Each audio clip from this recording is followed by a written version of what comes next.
When I first met Aaron, I could blow on him and he'd fall backwards. Oh, buddy! When someone says they're relearning how to walk, think in terms of how an infant starts to walk. What do you think I'm doing? The only way out of this place is on my own 2 feet. Every single step I took across that desert was every single flicker of movement that I had built on over a long period of time. Challenge to him is part of his life. I have more fear in sitting still. He feels most alive when he's on the brink of death. Aaron walking 20 plus miles would have to equate to your average person climbing Mount Everest. Wait up, Sarge! Lieutenant Baker's coming. Hello. Hi.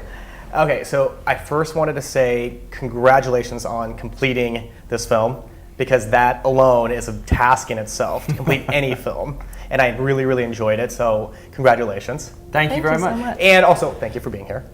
My pleasure. So after watching the movie, what I would love to know is what stuck out in your mind to want to tell this story? Well, Aaron is a very engaging individual, and when I just knew a fraction of his story when I first met him, a man that became paralyzed, got told he would never walk again, never feed himself again, in fact, to see him walking is an eye-opener.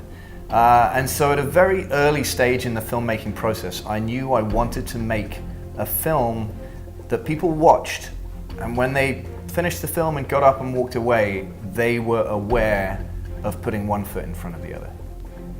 Okay. So I was trying to figure out, his journey was about 16 years. I was trying to figure out when you came across him, at what point in how many years where you guys had met him, and then at what point you said, can we tell your story? Well, we first met Aaron in 2010. We used to have a television show on Universal Sports Network called Take a Seat, Sharing a Ride Across America. And on that show, we took several people with disabilities on a specially designed tandem recumbent bicycle across the United States in a relay. And we were casting for that and looking for people who would be suitable for that journey, and we came across Aaron. And at the time, he was actually already much too advanced, training for the Paralympics, and had a lot going on from him, had a lot going on with his life. But we essentially were attracted to his story, and we stayed in contact, and it was about 2 years later that we finally decided, let's make a short film about him. And so Dominic endeavored, and he made about a 5-minute film, and it started going around on various film festivals, at which point we had a really good reaction, and we started exploring the possibility of doing a longer film. So we started the longer film in 2013, I believe, and so it took us about 4 years from the time we decided to make that to the time it started coming out. Mm-hmm. So doing this, what was like a high and what was a low? Well, the shoots are always, for me, they're always highs. As a director, cinematographer, I love multitasking. I love having a camera in hand, and I love being up close and personal with the subject, whoever that may be. So I always feed off that, and particularly when it involves adventure. So the spine of the movie, as it were, is obviously this traverse of Death Valley, which Aaron did and I did with him. So for me, having the wilderness, having time to film and interact with your subject in an environment that does not distract you from doing that was certainly, in many ways, the most rewarding part of the film for me. It involved, to a certain extent, survival. I love being tested in the natural world. It involved the kind of focus that we don't get in our day-to-day life, getting pulled in a million directions, the sound of traffic, the computer, the phone. In Death Valley, above all places, it's a flat, polarizing landscape. So that, for me, was a very fulfilling part of the process. I'm pretty sure that Nadia exists in post-production. Well, I was going to say, I was going to go straight for the lows, because I mean, this is a great high, and I totally second that. But basically, the whole job of being a producer, your first feature film feels like one giant low most of the time. I mean, it's very challenging. But when you do get bites and you start to develop it, like we got a good consulting editor, and then we got a good executive producer, and then we got a good distributor, and those wins were really high for me. But it's a long process. It takes, tenacity. You send a lot of emails. You're constantly looking for money, and I think there's just a lot of no's that you hear and obstacles in your way, and those are the lows.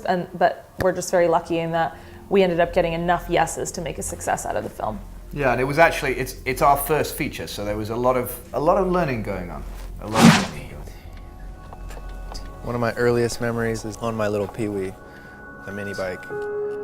I'd twist the throttle, but I'd look back and I'd watch my rear tire just spin out. I mean, it was just liberation. Aaron grew up thinking he was the man of the house. I think he was about 3 years old when I bought him this little motorcycle. Dad doing most of the sponsorship around here, so. We learned together. This is eat and this is starve. In other words, when in doubt, gas it, and he'd go. I thought I was in control. Invincible almost.